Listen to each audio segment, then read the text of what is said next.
প্রায় 1 মাস আগে লাল পুঁই শাকের ডাঁটা কিনে এনে অনেক জায়গায় দিয়েছিলাম। কিছু কিছু বড় জায়গায় দিয়েছিলাম, আবার কিছু কিছু ছোট জায়গায়। যেগুলো বড় জায়গায় দিয়েছিলাম সেগুলো খুব ভালোভাবে ডালপালা ছেড়ে বাড়ছে, আর যেগুলো ছোট ছোট গ্রো ব্যাগে দিয়েছিলাম সেখানে মাটিটাও কম ছিল, তাই একটু ছোট রয়েছে। সেগুলোতেই এখন মাটি দেওয়ার ব্যবস্থা করব।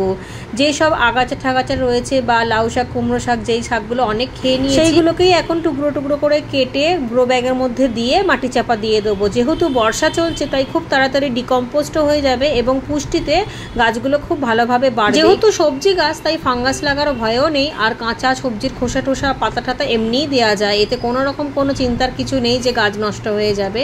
আর কিছুটা সবজি খোসার মধ্যে বৃষ্টির জল পড়ে একাকার হয়েছে, সেটাও একটুখানি দিয়ে দেবো এই পুঁই শাক গাছের গোড়ায় গোড়ায়।